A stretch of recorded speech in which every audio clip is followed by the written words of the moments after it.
오늘은 예수님의 약속이 또 성취된 성령 강림절을 오늘의 성령 강림절로 다시 기억하고 그 의미와 그 은혜 가운데 우리가 함께 하기를 원합니다.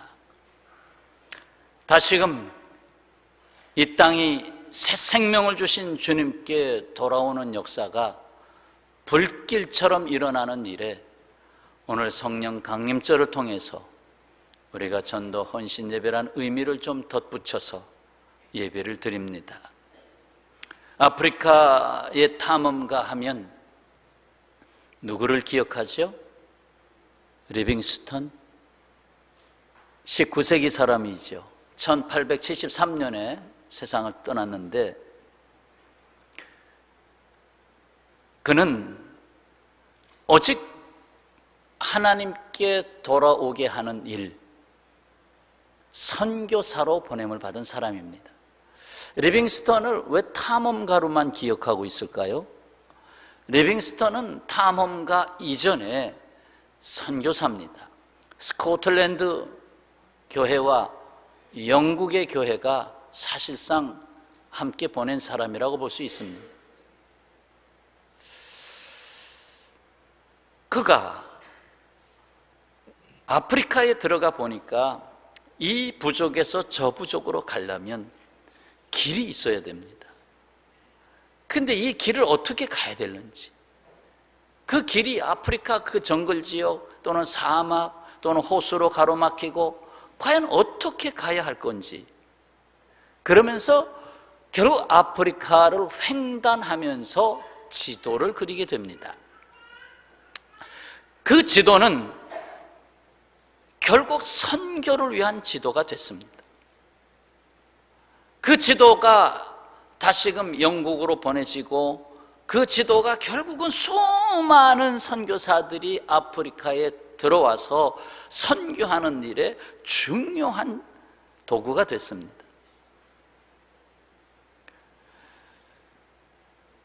한 가지 안타까운 것이 있다면 리빙스턴이 열어놓은 그 길을 이용해서 쓸데없는 사람이 들어오게 됐어요. 그것은 결국 잘못된 사람들입니다. 욕심에 잉태한 사람들인데 와서 노예를 팔아먹는 사람들이 들어왔습니다. 노예 상인들이 그 지도를 이용해서 들어와 가지고는 노예를 팔아먹는 사업을 한 것입니다.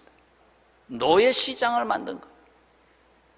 그래서 이 리빙스턴이 길을 열었지만 부작용도 있다라는 평가가 나오는데 그것은 결국 나쁜 사람들이 써먹어서 그렇지, 길이라고 하는 것은 소통의 문제 아닙니까? 그래서 리빙스턴이 선교사로서 선교만 한 것이 아니라 노예 해방을 위해서 수고했어요. 노예 시장을 폐쇄하는 일을 위해 전적으로 뛰었고, 그래서 노예 시장, 어느 동네 노예 시장은 폐쇄하도록 또 조치가 취해지기도 했습니다. 그가 아프리카에서 헌신하고 있었을 때에 영국에 있던 동료들이 도울 것을 의논하고 편지를 보냈습니다. 우리는 자네를 위해 헌신할 수 있는 사람 몇 명을 현지 아프리카에 보내려고 하는데 자네가 있는 곳으로 가려면 어떤 길이 좋은가, 가장 좋은 길을 가르쳐 주게, 그렇게 편지를 보냈어요.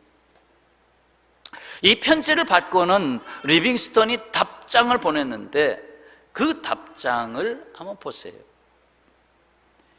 이곳까지 오는데 길이 있어야만 오겠다는 사람들이라면 의미가 없네. 나는 길이 없어도 오겠다는 사람을 원한다네. 뭐 편하고 좋은 길을 찾는 것 같은데 길이 없어도 오겠다는 사람이 내게 필요하네. 아주 의미심장한 답신이지요. 길이 없어도 가겠다. 방법이 없어도 나는 가겠다 하는 사람들이 필요하네. 주님은 오늘 우리에게 말씀하십니다. 네가 사람들을 옳은 대로 돌아오게 하는 길이 되라. 지난주일 말씀, 내가 나를 대신해서 가라, 대신해서 라는 말씀을 강조했다면, 오늘 내가 길이 되라. 길을 찾지 말고 내가 가는 곳이 길이 되리라. 어째 깨달음이 있습니까? 내가 가는 곳이 길이 되리라. 왜? 내 안에 예수님이 계시니까. 자, 그렇다면 여기서 다니엘서 12장 오늘 본문으로 들어가십시다. 첫 번째는 이 세상의 환난은 이 세상의 구원과 관계가 있다는 말씀입니다. 세상의 환난은 세상의 구원과 관계가 있다. 1절입니다. 1절. 하나님은 다니엘에게 큰 환난이 있으리라는 말씀을 주십니다. 그때에 내 민족을 호위하는 큰 군주 미가엘이 일어날 것이요 또 환난이 있으리니 이는 개국 이래로 그때까지 없었던 환난일 것이다. 그때에 내 백성 중 책에 기록된 모든 자가 구원을 받을 것이다. 환난이란 단어가 나오면서 구원이라는 단어가 나왔어요. 환난은 구원에 이르게 하는 나름의 역할을 하고 있는 증거를 성경 곳곳에서 보게 되는데, 몇 가지만 한번 연결해 볼까요? 자, 고향 아버지 집을 떠났죠. 형에서에 의해서 잘못하면 죽임을 당할 수 있겠다. 어머니가 속히 떠나거라. 외삼촌 집으로 떠나거라. 그래서 외삼촌 집에 가서 20년 동안 양을 치면서 돈을 벌고 결혼을 하고, 그래서 20년이 찬 다음에 이제는 고향으로 돌아가야 되겠다, 아버지가 있는 집으로 돌아가야 되겠다 하고, 그날, 그 20년 전에 그날을 회고합니다. 그것이 창세기 35장 3절 말씀. 우리가 일어나 베델로 올라가자. 내 환난 날에 내게 응답하시며 내가 가는 길에서 나와 함께 하신 하나님께 내가 거기서 제단을 쌓으려 하노라.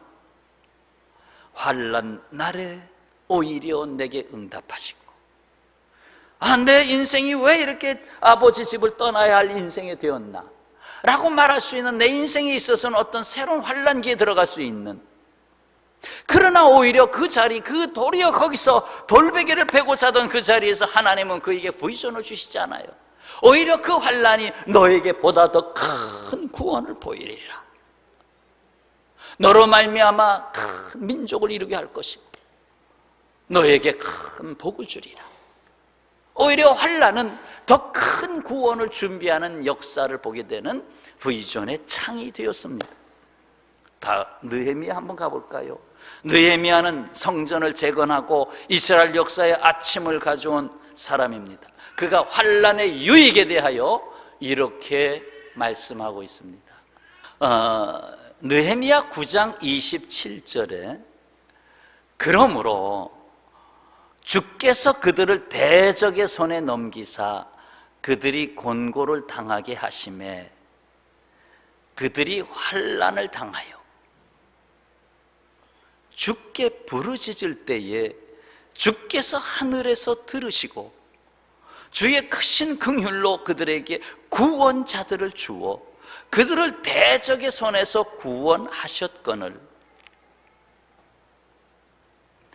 주님께서 이스라엘 백성을 대적의 손에 넘기셨고 곤고를 당하게 하셨고 환난을 당하게 하셨을 때에 주께 비로소 부르짖었다. 그래서 하늘에서 들으셨다. 주님은 크신 긍휼을 준비하셨다. 구원자들을 내어주셨다. 그래서 대적의 손에서 구원하셨다. 결국 환난은 구원을 가져오는 역사였습니다. 사실 마지막 대환난도 영원한 새하늘과 새 땅을 준비하는 큰 창이에요. 왜 이 세상에 환난이 있고 어려움이 있을까? 사실 그것이 없다면 구원을 잃어버릴 겁니다. 왜? 세상이 너무 좋으니까. 굳이 여기다 파라다이스를 만들고 내가 원하는 왕국을 만들어야지. 그것이 사탄의 유혹이었죠. 마귀가 아담과 하와, 나를 따르라, 나와 함께 건설하자. 네가 하나님이 될 것이고 네가 원하는 대로 될 것이니까 나를 따르라. 그게 이 세상이 된 거 아닙니까? 이제 다윗으로 가볼까요? 다윗은 시편 50편 15절에서 이렇게 찬송합니다. 환난 날에 나를 부르라. 내가 너를 건지리니 네가 나를 영화롭게 하리로다. 이건 알아두세요. 따라서 하시죠. 시편 50편 15절 말씀. 50편 15절. 아주 유명한 말씀 아니에요? 환난 날에 나를 부르라. 환난은 주님을 부르라고 주신 것입니다. 그런데 환난이 와도 주님을 부르지 아니하고 오히려 원망하고 하늘을 향하여 손가락질하면서 신이여 당신이 살아있다면 왜 이렇게 하시나이까? 그런 신이라면 나 바라보지도 않겠습니다 하고 오히려 마음을 닫는 사람들이 있어요. 아니에요. 오히려 환난이 왔을 때는 하나님을 찾으라는 하나님의 나팔 소리로 들어야 돼요. 자, 예레미야로 가볼까요? 예레미야 선지자는 환난을 하나님께 나아가는 기도의 열쇠가 된다고 말씀합니다. 예레미야 2장 27절. 그들의 등을 내게로 돌리고 그들의 얼굴은 내게로 향하지 아니하다가, 곧 하나님의 백성이 하나님에 대하여 등을 보이고 하나님과 관계없는 삶을 살아갈 때 그들이 환난을 당할 때에는 이르기를, 그러다가 환난을 당할 때는 이르기를, 일어나 우리를 구원하소서 하리라. 주여 여호와여 일어나서 우리를 구원하소서 하리라. 그때야 손을 들어 여호와를 찾는다. 그러니까 기도가 비로소 다시 열렸다. 환난은 다시 기도의 자리를 또 찾게 한다. 정말 어려울 때는요, 산에 가서 작정 기도하시잖아요. 내가 가서 금식 기도를 하고 오리라. 내가 가서 일주일 동안 기도하고 내려오리라. 심지어 내가 40일 작정 기도를 하고 내려오리라. 생사결단을 하는, 내가 죽어서 내려오든지 살아서 내려오든지 내가 하나님을 만나고 내려오리라 하는 그런 상황은 환난과 고통이 그렇게 만드는 거예요.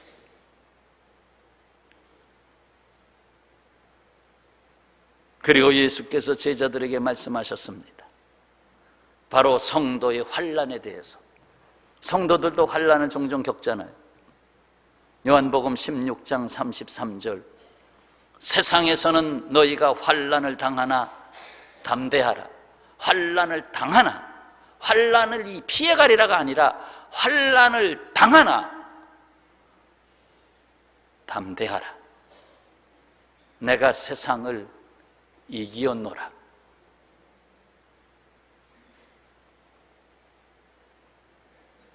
요한계시록 7장 끝으로 한번 더 볼까요? 천국에 들어오는 자들에 대해서 말씀하시네요. 요한계시록 7장 14절.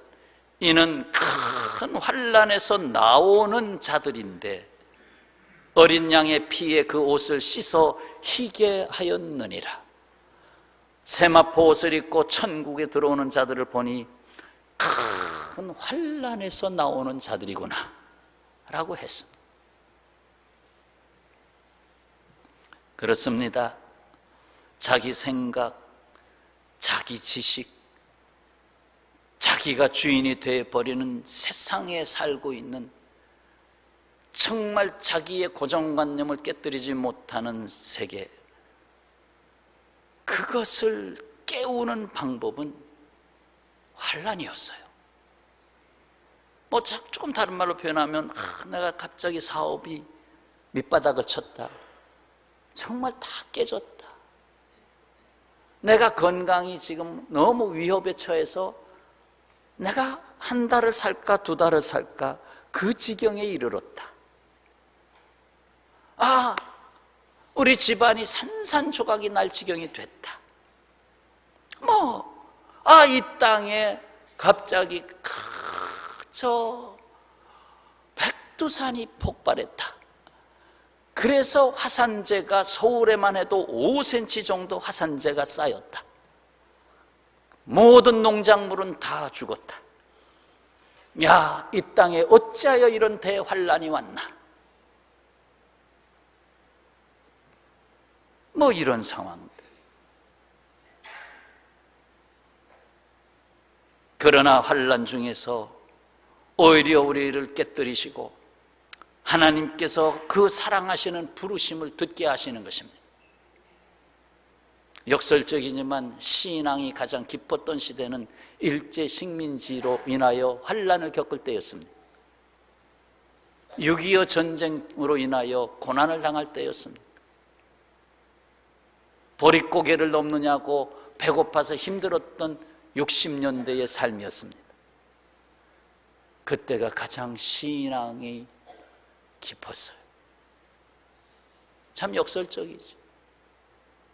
흔히 $10,000, 국민소득 $10,000 될 때까지는 신앙에 열정이 있어요. 제가 가끔 인도네시아 가서 목회자 세미나를 하고 오게 되잖아요. 제가 한 2년 이상 못 갔어요. 교회 일을 돌보고 다른 일을 하면서. 근데 참으로 그들의 신앙을 보면요, 열정적이에요. 어떻게 저렇게 뜨겁게 찬양을 할까? 저들이 만약에 $30,000가 넘어가면 저렇게 될까? 저걸 유지할 수 있을까? 자, 지금 첫 번째 말씀드린 게 뭐예요? 환란은 구원과 연결되어 있다 하는 거예요. 구원에 대한 얘기예요. 전부 다 구원과 연결되어 있어요. 자, 두 번째, 먼저 구원받은 자, 곧 먼저 깨어난 자가 자고 있는 자를 깨울 수 있다. 구원받은 자가 구원받지 못한 자를 깨울 수 있어요. 그것이 2절과 3절입니다. 땅의 티끌 가운데서 자는 자 중에서 많은 사람이 깨어나 영생을 받을 자도 있겠고 수치를 당하여 영원히 부끄러움을 당할 자도 있을 것이며, 그러니까 천국 가는 자도 있고 지옥 가는 자도 있다는 얘기입니다. 지혜 있는 자는 궁창의 빛과 같이 빛날 것이요 많은 사람을 옳은 대로 돌아오게 한 자는 별과 같이 영원토록 빛나리라. 성도 여러분, 여러분들은 깨어있는 사람입니까? 아니면 자고 있는 사람입니까? 한번 두 교회를 비교해 보겠습니다. 미국의 갈릴리 교회의 척 스미스 목사님이 쓴 글에 나오는 이야기입니다. 실제 이야기예요. 그가 미국의 한 교회를 방문했습니다. 교인들이 한 40명쯤 되는데 자기들끼리 싸우기만 하는 거예요. 그리고 전도를 안 하는 거예요. 어쩌다가 새 가족이 옵니다. 그러면 이런 일 저런 일로 시비를 걸고 시험을 당하게 하고, 그래서 교회를 결국 떠나게 합니다. 그러니까 새 가족이 머물 수가 없어요. 떠나게 하는 거예요. 그러니까 항상 40명. 그 소문을 듣고 그 교회에서 우리에게 오셔서 좋은 말씀 들려주세요 하고 척 스미스 목사님을 초청한 거예요. 그래서 그 교회 목사님께 물었어요. 아니, 어찌하여 그렇게 새 가족이 오면 그렇게 교회에 머물지 못하고 떠나가게 합니까? 그 이유가 대체 뭡니까? 이제 알고 오신 거예요. 이에 노 목사님이 슬픈 얼굴로 이렇게 대답을 하더라는 거예요. 이 부근에 우리 교회 묘지가 있습니다. 그 묘지에 많은 분들이 묻혀 있는데 지금 남은 묘지가 30개밖에 없습니다. 이제 묘지에 들어가야 되는데 30명밖에 들어갈 자리가 없습니다. 여기 40명이 다 그걸 기다리고 있는 사람들입니다. 그런데 새 신자가 들어와서 먼저 세상을 떠나면 그 TO가 없어집니다. 그래서 못 들어오게 합니다.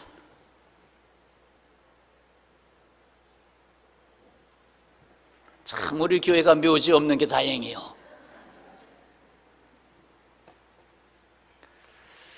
참으로 있을 수 없는 이야기죠. 하늘의 아버지 집을 예약한 사람들이 땅에 썩을 육신을 묻은 묘지에 집착하여 한 영원한 생명을 구원하는 일을 오히려 우습게 여기고, 그게 교회입니까? 오히려 무덤이지. 저 교회는 무덤이다. 지금도 지나갈 것에 집착하고 영원히 있을 것을 놓치고 있지는 않습니다. 그렇다면 이 교회와 다를 바가 없죠. 영원히 있을 것을 놓치고 지나갈 것에 집착하는 교인들로 가득 차다면 전도 안 하겠죠. 전도할 필요 없죠.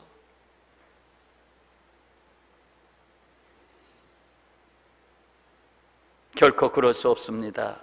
깨어 있어서 옳은 대로 돌아오게 하는 성도가 되어야 합니다. 이것이 오늘 성령 강림절에 전도 헌신 예배로 드리는 이유입니다. 얼마 전에 한 두어 달 된 것 같아요. 인도네시아 100 선교사로부터 온 편지입니다. 이 100 선교사는 우리 교회가 함께 돕고 있는 GH 선교회의 인도네시아 협력 선교사 중에 또 대표적인 선교사입니다. 니아스 섬에서 샬롬 신학교도 잘 이제 이끌고 있고요. 또한 우리도 그에 필요한 것을 돕고 있습니다. 그의 편지를 잠시 옮겨봅시다. 왜? 기도해달라고 온 편지니까. 저희는 오늘부터 월요일까지 전도를 나갑니다. 수마트라의 어느 지방을 12개 지역으로 나누어 둘씩 짝지어 나가서 거지 전도를 합니다. 거지 전도. 수마트라 섬은 우리나라 한반도보다 더 커요. 그 수마트라 섬, 그 섬은 인도네시아의 가장 왼쪽에 있는 큰 섬이에요. 거기서 어느 지방을 12개로 나누어서 둘씩 내보냅니다. 금요일 아침에 출발해서 주일 밤에 돌아옵니다. 그래서 떠나기 전에 2박 3일 동안 함께 먹고 자면서 예배하고 기도하고 전도할 내용을 그림으로 배우고 익힌 후에 금요일 아침에 출발합니다. 그 편지 내용입니다. 그래서 주일 밤에 함께 돌아와서 감사 예배를 드리고 간증을 합니다. 그리고 월요일에는 각자의 자리로 돌아갑니다. 기본적인 차비만 가지고 떠납니다. 잘 곳, 먹을 곳, 전도할 곳, 오직 기도하며 하나님께 주신 마음에 순종하는 것도 배웁니다. 무슬림에게 전도하기 때문에 위험도 감수해야 합니다. 작년에 보니 귀신과의 영적 싸움을 경험하는 친구들도 있습니다. 그렇지만 매년 이 전도 여행을 통해 여러 무슬림들이 복음을 듣고 영접하는 일들이 일어나고 있습니다. 어떤 친구들은 성경에 예수님이 저벅 걸어 나와서, 성경 말씀 속에 계신 예수님이 저벅 걸어 나와서 자신과 함께 다닌 것 같았다고 말합니다. 그래서 멈출 수가 없습니다. 12기의 지역으로 흩어져 전도하는 친구들이 건강하게 잘 다녀오도록 모든 위험과 공격으로부터 지켜주시도록 만나는 영혼들의 마음이 열려서 예수 그리스도를 구주로 영접하도록, 그리고 저희 친구들이 모든 상황들을 통해 하나님의 살아계심을 경험하도록 기도 부탁드립니다. 거지 전도를 마치고 돌아오는 날, 저희는 왕관과 폭죽, 만나고 맛이 나고 거한 저녁과 간식 등 잔치를 준비해서 맞이합니다. 큰 잔치입니다. 수고를 마치고 예수 그리스도께 돌아가는 인생의 마지막 날, 그분이 우리를 위해 준비한 천국 잔치를 경험하게 해주고 싶어서입니다. 기도로 함께 해주시면 감사하겠습니다. 그리고 이제 나중에 또 편지가 왔어요. 참 잘 은혜롭게 다녀왔습니다. 기도해 주셔서 감사합니다. 어떤 사고도 없이 잘 다녀왔습니다. 사랑하는 여러분, 이제는 내가 사는 것이 아닙니다. 오직 그리스도께서 사는 것입니다. 그러므로 나의 인생 가치는 완전히 달라졌어요. 한 미국인이 프랑스를 여행하던 중 한 시골 가게에서 목걸이를 하나 샀어요. 그리고 다시 미국으로 귀국하게 됩니다. 그런데 세관에서, 공항 세관에서 엄청난 세금을 맞았어요. 목걸이 산 가격과 비교할 수 없는 양 몇십 배, 몇백 배를 냈는지 몰라.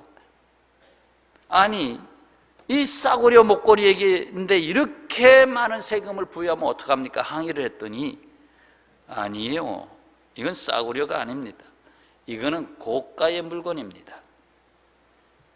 결국 세금을 지불하고는 보석상에 가서 그 목걸이를 감정을 했습니다. 보석상 쭉 확대경으로 쭉 보다가 깜짝 놀랐습니다. 너무나 놀랐습니다. 자기가 보석상을 하면서 이런 물건이 들어오는 건 처음이었으니까. 이 목걸이는 보통 목걸이가 아니에요. 좀 보시지요. 확대경으로 보니 글자가 보입니다. 조세핀에게 보나파르트 나폴레옹의 친 사인이 들어가 있는 목걸이입니다. 그래서 가격이 엄청나게 올라가는 목걸이입니다. 누구의 사인이 있느냐? 가치가 달라지는 거예요. 어떤 유명한 사람이 코를 풀어서 휴지통에 넣었는데 그 휴지가 엄청난 가격이 된 거예요.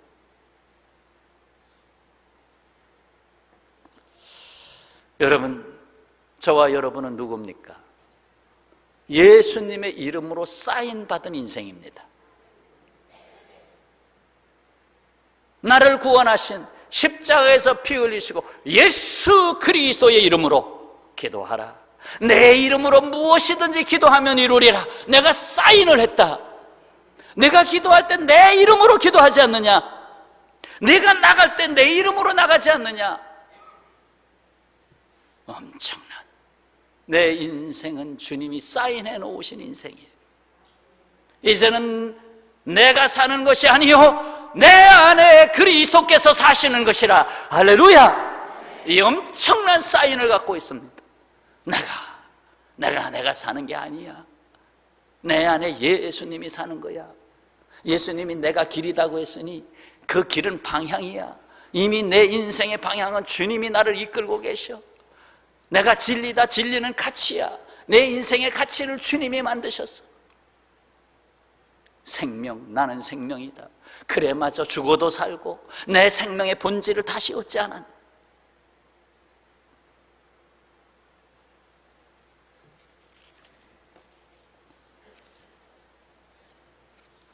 그래서 내 안에 하나님의 숨소리가 있습니다. 창세기 숨을 불어넣으시니 생명이 된지라. 생명이 됐어. 내 안에 하나님의 숨소리가 있어. 내 안에 그리스도의 심장이 있어. 사도 바울, 내가 그리스도의 심장을 가졌노라. 내 안에 그리스도의 심장이 있어요. 맞습니까? 근데 그 심장 안에다가 자꾸 연기를 집어넣으시는 분들이 있어. 깨달으시기 바랍니다. 그 쓸데없이, 아이고 참 우스갯소리 같지만 오늘도 아침에 꽁초를 좀 주셨지만 어저께 너무 지저분해서 조금 일부러 주셨어요. 교회 앞쪽으로. 저 꺾어지는 바로 그 자리에 꽁초가 한 10개 정도 막 떨어져 있어서 안 되겠다 해서 꽁초를 들고 나간 게 없으니까 이쪽 손에다가 꽁초 하나 주셔서 이렇게 담으면 완전히 한 주먹이 됐어요. 꽁초를 다 주셨는데 그 줍는 모습을 누가 봤냐? 거기 철로 이렇게 경계를 해놨잖아요. 그 첫 번째 경기에 딱 주저앉아서 하는 젊은이가 앉아서 담배를 피우고 있어요. 근데 제가 다 죽는 걸 봤어요. 그리고 제가 교회를 들어왔죠.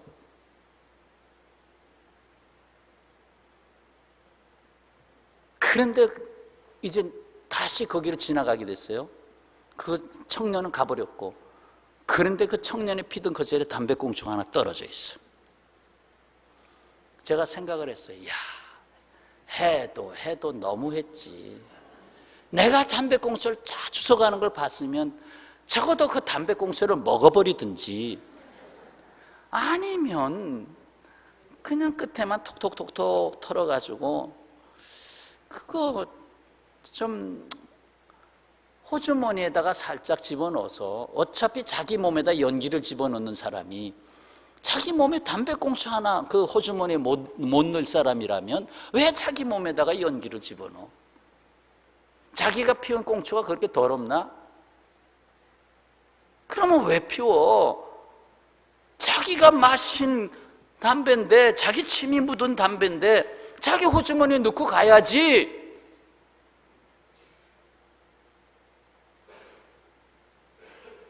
그런 양식도 없이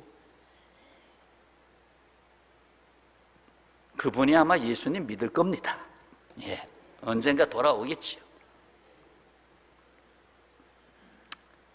하나님의 자녀 여러분, 헛되게 살 수밖에 없었던 존재, 값싸게 살면서 세상에 팔릴 수밖에 없었던 존재, 나도 통제할 수 없는 세상에 종살이해야 했던 존재, 여기서 건져내신 분은 주 예수 그리스도입니다.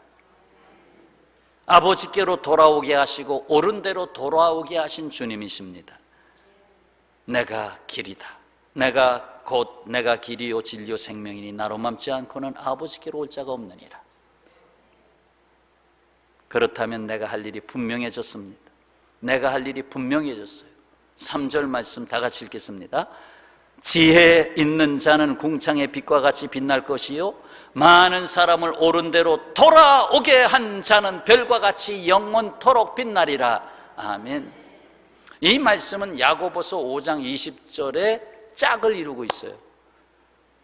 읽어보겠습니다. 너희가 알 것은 죄인을 미혹된 길에서 돌아서게 하는 자가 그의 영혼을 사망에서 구원할 것이며 허다한 죄를 덮을 것임이라. 놀라운 말씀이에요. 사망이란 단어가 있어요. 죄라는 단어가 있어요. 거기에서 구원하겠다는 것, 돌아서게 하겠다는 것, 이것이 우리가 할 일입니다. 죄와 사망으로 가는 인생을 구원받는 인생으로, 영생을 얻는 자의 인생으로 돌아서게 하겠다는 것. 왜 영생을 주셔요? 생명의 가치가 회복되시니까 영생이에요. 생명의 가치가 회복 안 되는 걸 왜 영생을 줘요? 빨리 죽어야지. 성도 여러분, 지나칠 수 없는 놀라운 사실이 있는 걸 알고 말씀을 줄이겠는데, 마지막 때까지 봉함하라고 하는 말씀, 바로 다니엘서입니다. 이 다니엘서가 지금 열려 있어요. 여러분, 다니엘서 본문 말씀 열어놨잖아요. 이거 열 수 없는 책이에요. 왜? 주님이 마지막 때까지 봉함하라, 내가 너에게 준 말씀을 딱 해서 봉지에 딱 넣어가지고 아교 같은 걸로 발라서 붙여라. 아무도 못 열게 내 도장으로 거기다가 끈적끈적 녹인 도장으로 꽝 찍어라. 이건 열 수 없는 거다. 언제 여느냐? 마지막 때만 열 수 있다. 그런데 지금 열려 있잖아요. 다니엘서가 열려 있잖아요. 무슨 뜻입니까? 여기서 마지막 때는 예수님의 초림으로부터 재림까지의 사이를 마지막 때라고 합니다. 그걸 종말론적 시기라고 합니다. 하나님이 인간이 되셔서 죄인이 되시고 십자가 지신 사건 자체가 종말론적 사건입니다. 어떻게 하나님이 피조물인 인간이 될 수 있느냐? 이건 종말론적 사건이에요. 거기서부터 시작해서 마지막 이 세상이 끝나는 재림 사이를 마지막 때라의 기간 속에 있다. 마지막 때의 시작이 초림이요 마지막 때의 끝이 재림입니다. 그래서 신약의 개념은 종말론적 사고로 보게 돼 있어요. 신약 성경 전체는 종말론적 신앙으로 보는 거예요.